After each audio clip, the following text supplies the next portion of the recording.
With Trump as president, we're now in an era of upside-down diplomacy. That means that he'll fall over himself to heap goodwill onto our enemies while attacking our closest allies. And given the fact that we have no allies closer, literally or figuratively, than Mexico and Canada, here's what Trump decided to do. What are you thinking on tariffs on Mexico, given these actions you're signing on the border? Well, we're thinking in terms of 25% on Mexico and Canada because they're allowing vast numbers of people. Canada's a very bad abuser also. Vast numbers of people to come in and fentanyl to come in.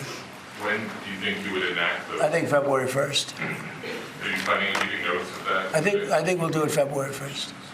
25% on both, sir? Sir, on each. So we're looking at 25% tariffs on Mexico and Canada by February 1st. Now, first of all, these tariffs would be imposed in violation of the USMCA, which is the trade agreement that was negotiated by, you guessed it, Donald Trump himself. So this guy revokes NAFTA, replaces it with basically NAFTA 2.0, and then on day one of his second term, undermines his own lame excuse for a trade deal by imposing tariffs on our own neighbors and allies, because something art of the deal. But look, nobody cares about trade deals. They care about how it'll impact their lives. And if these go through, it will impact everybody's lives in this country. Why? Because despite repeating this fact ad nauseum, it doesn't seem to break through to Trump that imposing tariffs on Mexico and Canada will not mean that Mexico and Canada will pay fines to the United States. In reality, those tariffs will be paid by the importing companies in America, and those companies will pass the costs off not to Canada, not to Mexico, but to the Americans who buy goods. That is how tariffs work. That's how they've always worked. Tariffs on other countries are, in practice, a tax on Americans. So not only will we pay more, but Canada and Mexico will then reciprocate with their own tariffs, which means a trade war will begin and even more goods will be taxed. I don't know how to say this any more clearly. There are no winners in a trade war, and a trade war is exactly what Trump is launching right now. Unless you think that you won't be impacted, you will. For example, where do you think most of our fruits and vegetables and nuts come from? Take a look at this chart that shows the reality of where our vegetables come from in this country. See all that green? That's our imports from Mexico. See the red? Those are our imports from Canada. That is 15 billion pounds just from our neighbors to the north and south alone. Tariffs aren't going to hit Mexico and Canada. They are going to be passed onto the importing companies, and those companies will offset those costs by raising their prices to the end users.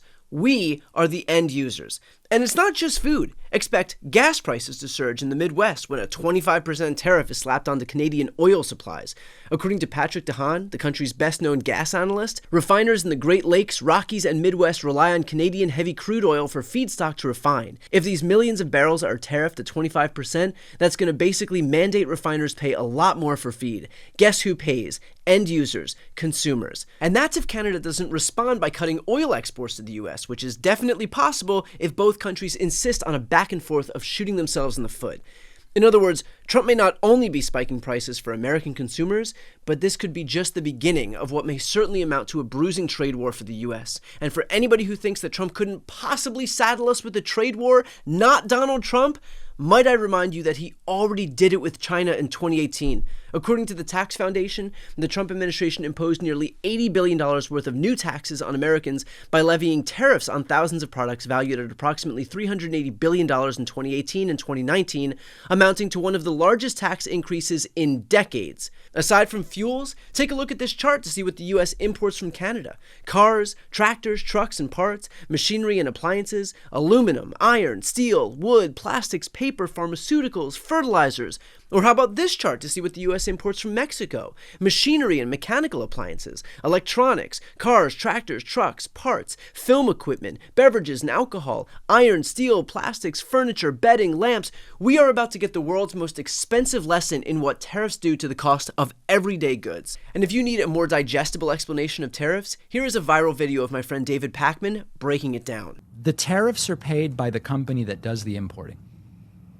So if you want to build a building in the U.S. and you import Chinese steel, you pay China for the steel, you pay the U.S. government the tariff. This is why it's inflationary. Economists have looked at Trump's tariff proposal and said it would make stuff more expensive for Americans by adding the cost of the tariffs to the total cost of production. So that's the way tariffs work. A lot of people don't seem to know how tariffs work, which is sad because this is how people end up getting sucked into Trump's vortex. He says something that sounds good. I'm going to punish China with tariffs. Yeah. In this case, that sounds good. Chinese tariffs. They're paid by the American companies. Wow. That's why it's so damaging. That's crazy. Yeah. So if Trump does carry out this plan by enacting 25% tariffs on Mexico and Canada by February 1st, all I can say is that we should expect higher gas prices, higher grocery prices, higher car prices, building prices, alcohol prices, drug prices. But hey, at least this entire election wasn't a referendum on high prices. Am I right? And look, we could go on and on about how these tariffs are going to touch every part of our lives here in the US, but what I think is the more brazen part of this is that Donald Trump and Republicans spent the better part of a year lambasting the Biden White House for high prices as the result of inflation, which of course was out of the White House's control. But yet, now, the first thing that Trump is doing in office is taking action that'll have the effect of raising prices.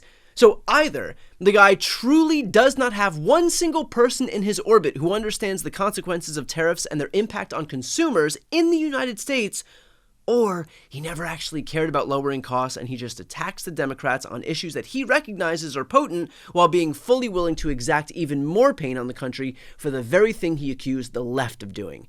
Take all the time you need with that one. In fact, that's the most egregious part, that Trump knew full well about the pain that Americans were contending with as the result of high inflation at the grocery store. He says so right here. I won on two things, the border and more than immigration. They like to say immigration. And so the fact that he knew high prices were why he won, and yet he's now making the conscious decision to usher in high prices anyway, is all the more egregious. It shows he knew he benefited from Americans' pain, but that rather than seek to assuage that pain, to mitigate that pain, he is perfectly content to exacerbate it now that he doesn't need anybody's votes anymore. That right there is who Donald Trump is. He is transactional to the core, to the detriment of everyone, but especially those who trust him.